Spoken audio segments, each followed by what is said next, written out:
గతంలో పన్నుల విధానం సామాన్యులకు అసలు అర్థమయ్యేది కాదని జీఎస్టీని ప్రవేశపెట్టి పన్నుల వ్యవస్థను సులభతరం చేశామని ప్రధాని నరేంద్ర మోదీ పేర్కొన్నారు. శ్రీ సత్యసాయి జిల్లా పాలసముద్రం వద్ద కేంద్ర ప్రభుత్వం ఏర్పాటు చేసిన నాసిన్ అకాడమీని మంగళవారం భారతదేశ ప్రధానమంత్రి నరేంద్ర మోదీ ప్రారంభోత్సవం చేశారు.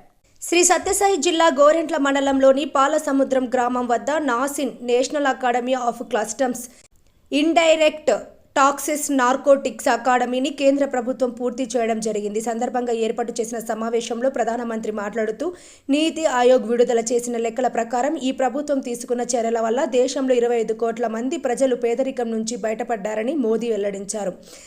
దేశంలో ఈ 10 ఏళ్లలో దాదాపు 10 కోట్ల నకిలీ ఖాతాలను వివిధ దస్తాల నుంచి తొలగించడం జరిగిందన్నారు. ఫలితంగా ప్రభుత్వం విడుదల చేసే ప్రతి పైసా నేరుగా లబ్ధిదారుల ఖాతాల్లోకి చేరుతోందని ప్రధాని వివరించారు. పేదలకు ఆదాయం పెంచడం ద్వారా ఆర్థిక వ్యవస్థలో వారిని భాగస్వాములుగా చేయవచ్చన్నారు. ఈ ప్రక్రియలో నాసిన్ కీలకంగా వ్యవహరించి తన బాధ్యతను నిర్వర్తించాలని ప్రధాని మోదీ సూచించారు. సమావేశంలో కేంద్ర ఆర్థిక మంత్రి నిర్మలా సీతారామన్, ముఖ్యమంత్రి జగన్మోహన్ రెడ్డి తదితరులు ప్రసంగించారు.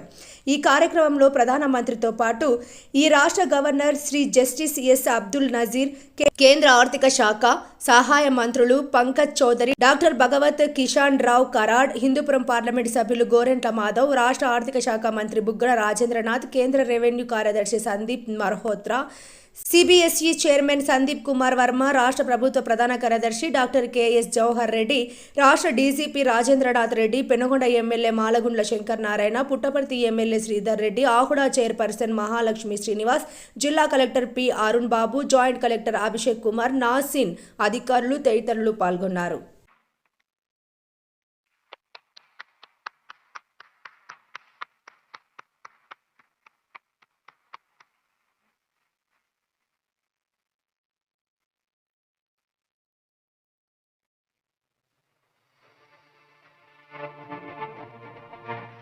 अमृत काल में विकसित राष्ट्र के निर्माण की ओर अग्रसर भारत तेजी से आधुनिक और सशक्त हो रहा है। दूरदर्शी प्रधानमंत्री श्री नरेंद्र मोदी के कुशल नेतृत्व में भारत उन्नत तकनीक एवं नवाचार को अपनाकर आज विश्व में अपनी असीम क्षमताओं का प्रदर्शन कर रहा है। माननीय प्रधानमंत्री द्वारा परिकल्पित मिशन कर्मयोगी इस दिशा में एक महत्वपूर्ण कदम है। आप जानते हैं कि मैंने हमेशा कैपेसिटी बिल्डिंग पर कितना जोर दिया है। मुझे खुशी है कि आज आप सब सिविल सर्वेंट्स के बीच मिशन कर्मयोगी एक बड़ा अभियान बन चुका है। मिशन कर्मयोगी का मकसद है सिविल सर्वेंट्स के फुल पोटेंशियल का उपयोग करना। मिशन कर्मयोगी को गति देने में केंद्रीय अप्रत्यक्ष कर और सीमा शुल्क बोर्ड सीबीआईसी सदैव अग्रणी रहा है। सीबीआईसी अप्रत्यक्ष करों का संग्रहण एवं संबंधित नीतियां बनाकर देश की आर्थिक प्रगति में महत्वपूर्ण योगदान देता है। राष्ट्रीय सीमा शुल्क, अप्रत्यक्ष कर एवं नारकोटिक्स अकादमी नासिन सीमा शुल्क, अप्रत्यक्ष कर और नारकोटिक्स के क्षेत्र में विभागीय अधिकारियों के प्रशिक्षण हेतु सीबीआईसी का शीर्ष प्रशिक्षण संस्थान है तथा राष्ट्रीय और अंतर्राष्ट्रीय स्तर पर क्षमता निर्माण का मुख्य केंद्र है। नासिन ने कोऑपरेटिव फेडरलिज्म को सार्थक करते हुए केंद्रीय अधिकारियों ही नहीं अपितु राज्यों के हजारों अधिकारियों, व्यापार संस्थाओं, भागीदार एजेंसियों और अन्य विदेशी अधिकारियों को भी प्रशिक्षित किया है। अकादमी डब्ल्यूसीओ, ब्रिक्स आदि वैश्विक निकायों और मित्र देशों के साथ अपेक्षित प्रशिक्षण और सहयोग भी करती है। ये डब्ल्यूसीओ, यूएनईपी, यूएनओडीसी एवं एसएसईसी के लिए अंतर्राष्ट्रीय स्तर पर मान्यता प्राप्त प्रशिक्षण अकादमी है। नए भविष्य के सशक्त आधार हेतु यह संस्थान आर्टिफिशियल इंटेलिजेंस के कई प्रशिक्षणों का आयोजन भी करती है। नासिन की भूमिका और जिम्मेदारियों के विस्तार के साथ वृहद क्षेत्र में एक नए एवं आधुनिक अकादमी की आवश्यकता को महसूस किया गया। ये तलाश समाप्त हुई पाल समुद्रम में। एक मनोरम गांव और पाल समुद्रम नाम के ही तालाब से लगा 500 एकड़ का यह व्यापक क्षेत्र बेंगलुरु एयरपोर्ट से 90 मिनट की दूरी पर है। पूर्ण तत्परता के साथ जून 2022 में इसका निर्माण शुरू हुआ और मात्र 17 महीनों के भीतर ये नया परिसर आज माननीय प्रधानमंत्री श्री नरेंद्र मोदी द्वारा देश को समर्पित किया जा रहा है। परिसर में अत्याधुनिक सुविधाएं हैं जिनमें smart classroom, state of the art sports facilities और इमर्सिव लर्निंग सेंटर शामिल है। GRIHA 5 स्टार रेटिंग मानदंडों के अनुरूप निर्मित यह परिसर एक सेल्फ सस्टेनेबल और इको फ्रेंडली केंद्र है। इलेक्ट्रिक वाहनों की परिचालन सुविधा, सौर ऊर्जा से संचालित ऊर्जा उत्पादन और जल संरक्षण प्रणालियों जैसी विशेषताओं से लैस ये परिसर शुद्ध शून्य ऊर्जा खपत नेट जीरो एनर्जी कंजम्पशन के लिए प्रतिबद्ध है। परिसर का निर्माण सामाजिक दायित्व को प्राथमिकता देता है, जो माननीय प्रधानमंत्री की जन भागीदारी की भावना का प्रतीक है। अंत्योदय दर्शन के अनुरूप जनमानस के लिए परिसर में डाकघर, बैंक शाखा, सुपरमार्केट, विद्यालय, अस्पताल आदि आवश्यक सुविधाएं स्थापित की जा रही हैं। मार्च 2022 में आधारशिला रखे जाने के बाद क्षेत्र के विकास के लिए कई सकारात्मक पहल हुई हैं। शीघ्र ही यहाँ होगा एक रेलवे स्टेशन और निकटवर्ती सड़क बनेगी राष्ट्रीय राजमार्ग। लोक सेवकों और अन्य हितधारकों में कौशल निर्माण हेतु समर्पित यह परिसर भारत को वैश्विक पटल पर एक नई पहचान देगा। यह नवीन कौशल विकास के प्रति सरकार की प्रतिबद्धता को प्रदर्शित करता है और हम सभी को कर्तव्य काल में विकसित भारत 2047 के संकल्प में योगदान देने के लिए प्रेरित करता है।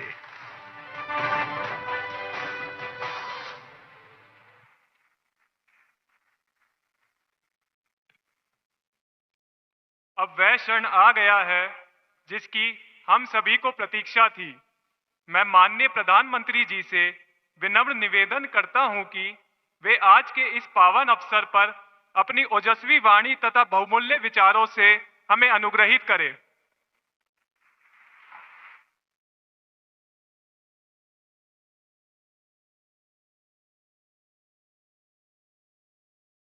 आंध्र प्रदेश के गवर्नर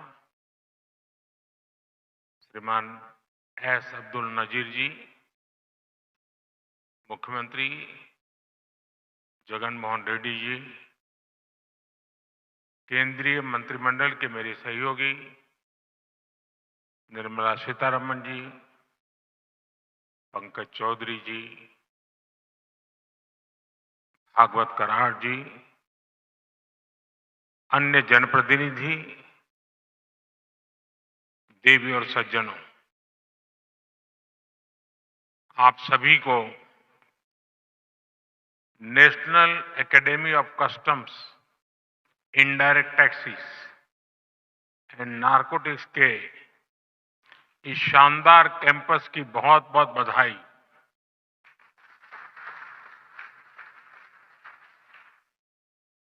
जिस श्री सत्य साई जिले में जिस क्षेत्र में एक कैंपस बना है वो अपने आप में विशेष है। ये क्षेत्र अध्यात्म, राष्ट्र निर्माण और सुशासन से जुड़ी हमारी विरासत का प्रतिनिधित्व करता है। आप सब जानते हैं कि पुट्टपर्ती में श्री सत्य साईं बाबा की जन्मस्थली है। ये महान स्वतंत्रता सेनानी पद्मश्री श्री कल्लुल सुब्बाराव की भूमि है। प्रसिद्ध पपेट्री आर्टिस्ट दलाभाई चलापति राव को इस क्षेत्र में ने नई पहचान दी है।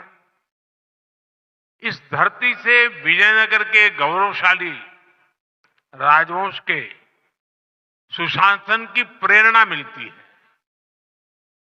ऐसी प्रेरणादायी जगह पर नैसीन का यह नया कैंपस बना है। मुझे विश्वास है ये कैंपस गुड गवर्नेंस के नए आयाम गढ़ेगा, देश में ट्रेड और इंडस्ट्री को नई गति देगा। साथियों, आज तिरुवल्लुवर दिवस भी है। संत तिरुवल्लुवर ने कहा था, ओरू पोरुलम उल्गु पोरुलम तन बोन्नार तिरुपोलम वेंदन पोड़ू, यानी राजस्व के रूप में प्राप्त राजकीय कर और शत्रु से जीते हुए धन पर राजा का ही अधिकार होता है। अब लोकतंत्र में राजा तो होते नहीं, राजा तो प्रजा होती है और सरकार प्रजा की सेवा का काम करती है। इसलिए सरकार को पर्याप्त राजस्व मिलता रहे, उसमें आपकी बहुत बड़ी भूमिका है। साथियों, यहां आने से पहले मुझे पवित्र लेपाक्षी में वीरभद्र मंदिर जाने का सौभाग्य मिला है। मंदिर में मुझे रंगनाथा रामायण सुनने का अवसर मिला। मैंने वहां भक्तों के साथ भजन कीर्तन में भी हिस्सा लिया। मान्यता का है कि यहीं पास में भगवान श्री राम का जटायु से संवाद हुआ था। आप जानते हैं कि अयोध्या में श्री राम के भव्य मंदिर में प्राण प्रतिष्ठा से पूर्व मेरा 11 दिन का व्रत अनुष्ठान चल रहा है। ऐसी पुण्य अवधि में यहां ईश्वर से साक्षात आशीर्वाद पाकर मैं धन्य हो गया। आजकल तो पूरा देश राममय है, राम जी की भक्ति में सराबोर है। लेकिन साथियों, प्रभु श्री राम का जीवन विस्तार, उनकी प्रेरणा, आस्था भक्ति के दायरे से कहीं ज्यादा है। प्रभु राम गवर्नेंस के, समाज जीवन में सुशासन के ऐसे प्रतीक हैं जो आपके संस्थान के लिए भी बहुत बड़ी प्रेरणा बन सकते हैं। साथियों, महात्मा गांधी कहते थे कि राम राज्य का विचार ही सच्चे लोकतंत्र का विचार है। गांधी जी ने ऐसा कहने के पीछे वर्षों का उनका अध्ययन था, उनका दर्शन था। राम राज्य यानी एक ऐसा लोकतंत्र जहां हर नागरिक की आवाज सुनी जाती थी और उसे उचित सम्मान मिलता था। राम राज्य वासियों से कहा गया है, जो राम राज्य के निवासी थे, वहां के नागरिक थे, उनके लिए कहा गया है, राम राज्य वासित्वम प्रोच्छस्वते शिरम न्यायार्थम युद्धस्व सर्वेषु समम चर परिपालय दुर्बलम विद्धि धर्मवरम प्रोच्चयस्वते शिरम राम राज्यवासीत्वम।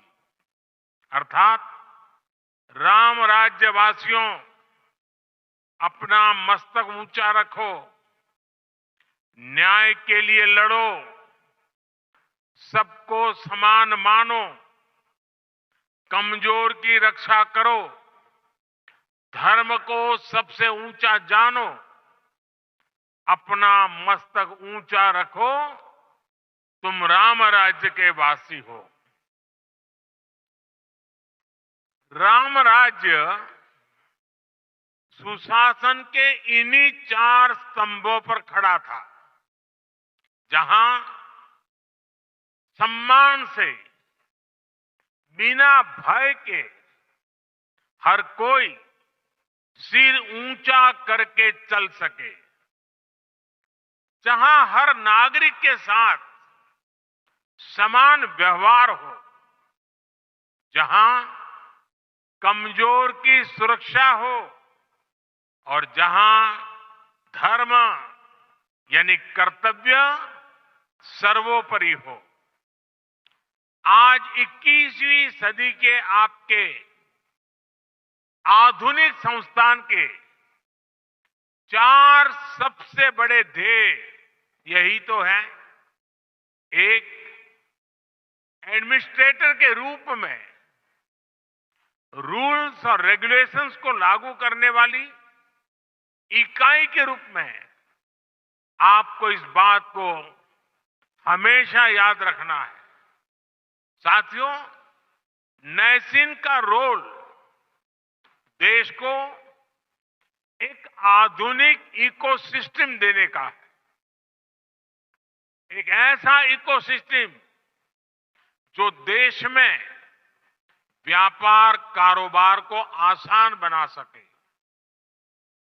जो भारत को ग्लोबल ट्रेड का अहम पार्टनर बनाने के लिए और फ्रेंडली माहौल बना सके, जो टैक्स, कस्टम्स, नारकोटिक जैसे विषयों के माध्यम से देश में ईज ऑफ डूइंग बिजनेस को प्रमोट करे और जो गलत प्रैक्टिसेस से सख्ती से निपटे। थोड़ी देर पहले मैं कुछ नौजवान युवा ट्रेनी अफसरों से भी मिला हूं। ये अमृत काल को नेतृत्व देने वाली कर्म योगियों की अमृत पीढ़ी है। आप सभी को सरकार ने अनेक शक्तियां भी दी है। इस शक्ति का उपयोग आपके विवेक पर निर्भर करता है और इसमें भी आपको प्रेरणा प्रभु श्री राम के जीवन से मिलेगी। एक प्रसंग में भगवान राम लक्ष्मण से कहते हैं, नेयम मम मही सौम्य दुर्लभा सागरांबरा नहीं क्षयेयम धर्मेण शक्रत्वमपि लक्ष्मण। यानी मैं चाहूं तो सागर से घिरी ये धरती भी मेरे लिए दुर्लभ नहीं है, लेकिन अधर्म के रास्ते पर चलते हुए अगर मुझे इंद्रप्रस्थ भी मिले तो मैं स्वीकार नहीं करूंगा। हम तो अक्सर देखते हैं कि छोटे छोटे लालच में ही कई बार लोग अपने कर्तव्य, अपनी शपथ को भूल जाते हैं। इसलिए आप सभी अपने कार्यकाल में प्रभु राम की कही ये बात अवश्य याद रखिए। साथियों, आपका सीधा सरोकार टैक्स व्यवस्था से है। राम राज्य में टैक्स कैसे लिया जाता था, इस पर गोस्वामी तुलसीदास जी ने जो कहा है वो बहुत प्रासंगिक है। गोस्वामी जी तुलसीदास जी कह रहे हैं, बरसत हर्षत लोग सब करसत लखै न कोई, तुलसी प्रजा सुभागते भूप भानु सो होई।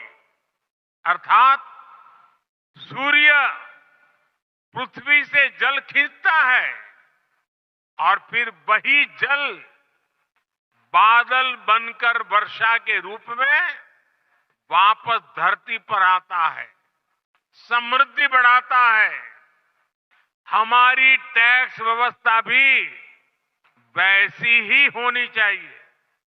हमारा प्रयास होना चाहिए कि जनता से लिए टैक्स की पाई पाई जन कल्याण में लगे और वो समृद्धि को प्रोत्साहित करे। आप अध्ययन करेंगे तो इसी प्रेरणा से हमने बीते 10 वर्षों में टैक्स सिस्टम में बहुत बड़े रिफॉर्म किए। पहले देश में भांति भांति की टैक्स व्यवस्थाएं थी जो सामान्य नागरिक को जल्दी समझ में नहीं आती थी। पारदर्शिता के अभाव में ईमानदार टैक्स पेयर को, बिजनेस से जुड़े लोगों को परेशान किया जाता था। हमने जीएसटी के रूप में देश को एक आधुनिक व्यवस्था दी। सरकार ने इनकम टैक्स सिस्टम को भी आसान बनाया। हमने देश में फेसलेस टैक्स असेसमेंट सिस्टम शुरू किया। इन सारे रिफॉर्म्स के कारण आज देश में रिकॉर्ड टैक्स कलेक्शन हो रहा है। और जब सरकार का टैक्स कलेक्शन बढ़ा है तो सरकार जनता का पैसा विभिन्न योजनाओं के जरिए जनता को लौटा भी रहा है। 2014 में सिर्फ 2 लाख रुपए तक ही 2 लाख तक की इनकम पर ही टैक्स छूट थी। हमने 2 लाख से बढ़कर के सीमा 7 लाख रुपए तक पहुंचा दी। 2014 के बाद से हमारी सरकार ने टैक्स में जो छूट दी है, जो रिफॉर्म किए हैं, उससे देशवासियों को करीब करीब 2.5 लाख करोड़ रुपए टैक्स की बचत हुई है। सरकार ने नागरिक कल्याण की बड़ी योजनाएं बनाई हैं। आधुनिक इंफ्रास्ट्रक्चर पर रिकॉर्ड निवेश कर रही है। और आप देखिए, आज जब देश का टैक्स पेयर ये देख रहा है कि उसके पैसे का सही इस्तेमाल हो रहा है, वो भी आगे बढ़कर टैक्स देने को तैयार हुआ है। इसलिए बीते वर्षों में टैक्स देने वालों की संख्या लगातार बढ़ रही है। यानी हमने जो कुछ जनता से लिया वो जनता के चरणों में ही समर्पित कर दिया। यही तो सुशासन है, यही तो राम राज्य का संदेश है। साथियों, कि संसाधनों का ऑप्टिमम यूटिलाइजेशन कैसे हो। अतीत में हमारे यहां प्रोजेक्ट्स को अटकाने, लटकाने और भटकाने की एक प्रवृत्ति रही है। इसके कारण देश का बहुत बड़ा नुकसान होता है। ऐसी प्रवृत्ति के प्रति सावधान करते हुए भगवान राम भरत से कहते हैं, और वो बड़ा इंटरेस्टिंग बातचीत है भरत और राम के बीच की।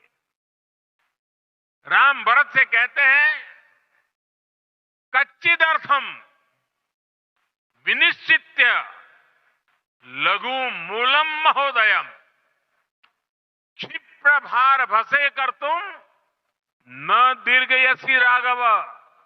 अर्थात मुझे विश्वास है कि तुम ऐसे कामों को बिना समय गंवाए पूरे करते हो जिनमें लागत कम और उसके लाभ अधिक है। बीते 10 वर्षों में हमारी सरकार ने भी लागत का ध्यान रखा है और योजनाओं को समय पर पूरा करने पर जोर दिया है। साथियों, गोस्वामी तुलसीदास जी कहते हैं, माली भानु किसान सम, माली भानु किसान सम, नीति निपुण नरपाल, प्रजा भाग बस होहिंगे, कब हूं कलिकाल। यानी सरकार में माली, सूर्य और किसान जैसे गुण होने चाहिए। माली कमजोर पौधों को सहारा देता है, उसका पोषण करता है, उसके हक के पोषण को लूटने वाले को हटाता है। वैसे ही सरकार को, सिस्टम को गरीब से गरीब का संबल बनना चाहिए, उन्हें सशक्त करना चाहिए। सूर्य भी अंधेरे का नाश करता है, वातावरण की शुद्धि करता है और बारिश में मदद करता है। बीते 10 वर्षों में गरीब, किसान, महिला और युवा, इन सबको हमने ज्यादा से ज्यादा सशक्त किया है। हमारी योजनाओं के केंद्र में वही लोग सर्वोपरि रहे हैं जो वंचित थे, शोषित थे, समाज के अंतिम पायदान पर खड़े थे। बीते 10 वर्षों में लगभग 10 करोड़ फर्जी नामों को हमने कागजों से बाहर किया। आज दिल्ली से निकला एक एक पैसा उस लाभार्थी के बैंक अकाउंट में पहुंचता है जो इसका हकदार है। भ्रष्टाचार के विरुद्ध लड़ाई, भ्रष्टाचारियों पर एक्शन सरकार की प्राथमिकता रही है। आप सभी को इन्हीं प्राथमिकताओं को ध्यान में रखकर अपना कार्य करना ही चाहिए। साथियों, राष्ट्र के विकास के लिए राज्य का विकास, इस भावना के साथ जो काम हुआ है, इसके सुखद परिणाम आज हमें मिल रहे हैं। आपको कल रिलीज हुई नीति आयोग की ताजा रिपोर्ट की जानकारी अवश्य हुई होगी। जब कोई सरकार गरीबों के प्रति संवेदनशील होती है, जब कोई सरकार साफ नियत से गरीबों की परेशानी दूर करने के लिए काम करती है, तो उसके परिणाम भी निकलते हैं। नीति आयोग ने कहा है कि हमारी सरकार के 9 साल में देश में करीब करीब 25 करोड़ लोग गरीबी से बाहर निकले हैं।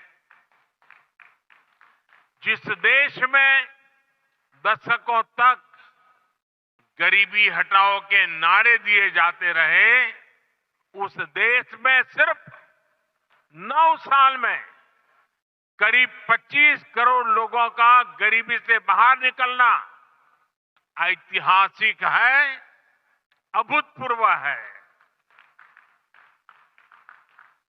2014 में सरकार में आने के बाद से हमारी सरकार ने जिस तरह गरीब कल्याण को प्राथमिकता दी, ये उसका नतीजा है। मेरा हमेशा से ये मानना है कि देश के गरीब में वो सामर्थ्य है कि अगर उसे साधन दिए जाएं, संसाधन दिए जाएं, तो वो गरीबी को खुद परास्त कर देगा। आज हम यही होता हुआ देख रहे हैं। हमारी सरकार ने गरीबों की सेहत पर खर्च किया, शिक्षा पर खर्च किया, रोजगार स्वरोजगार पर खर्च किया, उनकी सुविधाएं बढ़ाई। और जब गरीब का सामर्थ्य बढ़ा, उसे सुविधा मिली, तो वो गरीबी को परास्त करके सीना तानकर गरीबी से बाहर निकलने लगा। 22 जनवरी को अयोध्या में राम मंदिर में प्राण प्रतिष्ठा से पहले एक और शुभ समाचार देश को मिला। भारत में गरीबी कम हो सकती है, ये बात हर किसी को एक नए विश्वास से भरने वाली है, देश का आत्मविश्वास बढ़ाने वाली है। भारत में कम होती है गरीबी, देश में नियो मिडिल क्लास का दायरा भी लगातार बढ़ा रही है।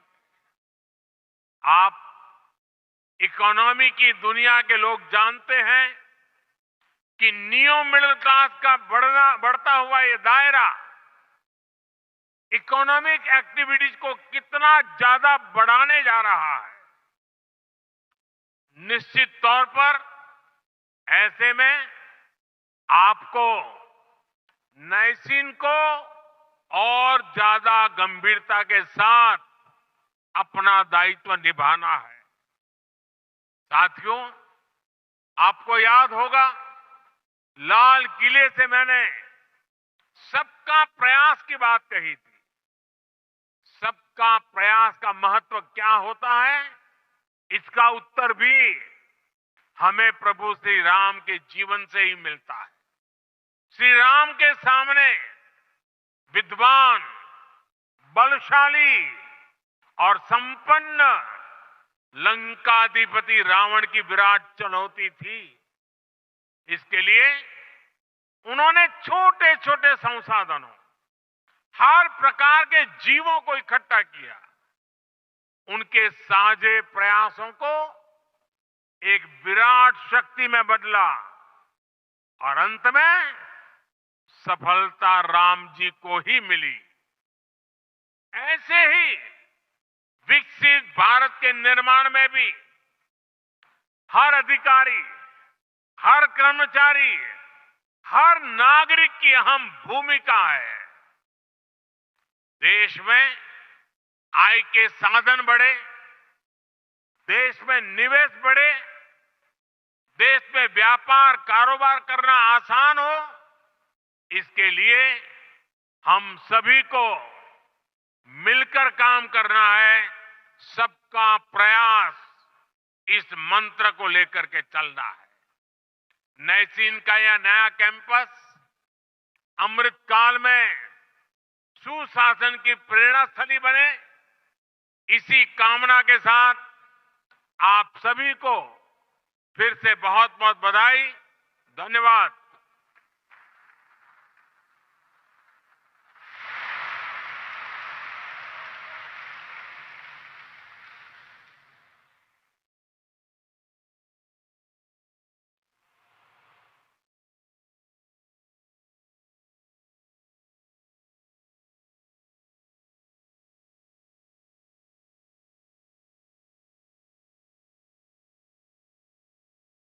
Thank you. जय हिंद।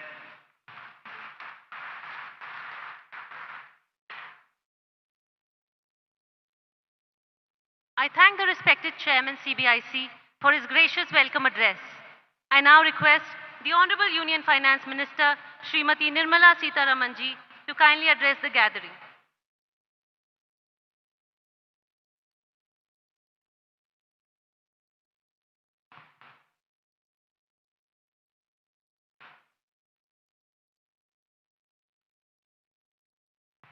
माननीय प्रधानमंत्री जी, माननीय गवर्नर साहब, ऑनरेबल चीफ मिनिस्टर, मेरे साथी मंत्रीगण और इस क्षेत्र का एमपी रिप्रेजेंटेटिव जो हमारी डायस में है और पूरे अधिकारीगण और लोग जो आए हैं, आप सबको मेरा विनम्र नमस्कार।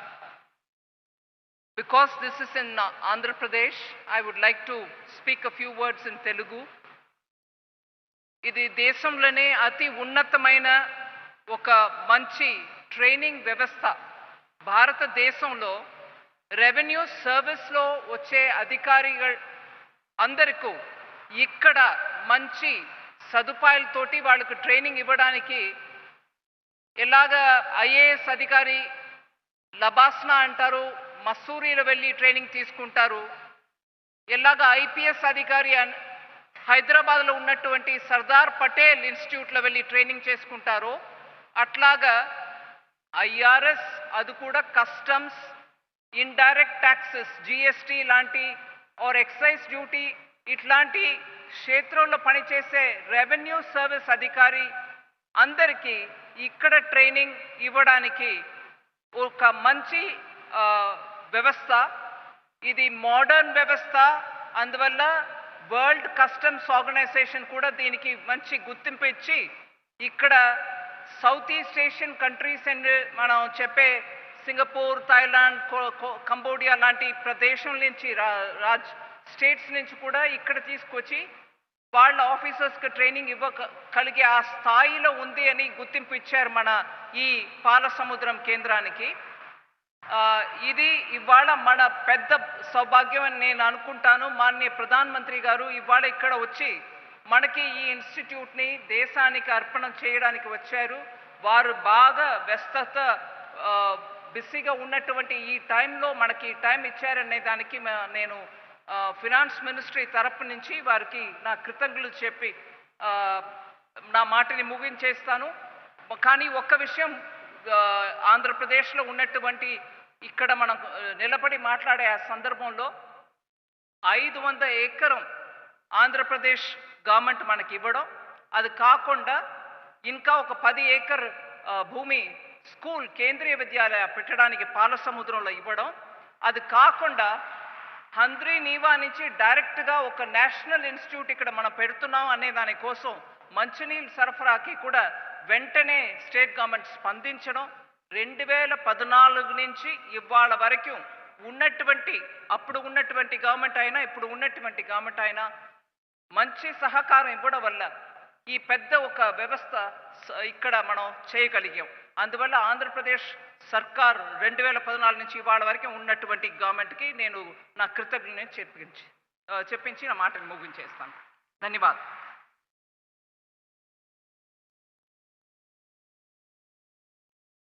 Thank you, Honorable Finance Minister. I now request the Honorable Chief Minister of Andhra Pradesh, Shri Y.S. Jagan Mohan Reddy ji, to kindly address the gathering.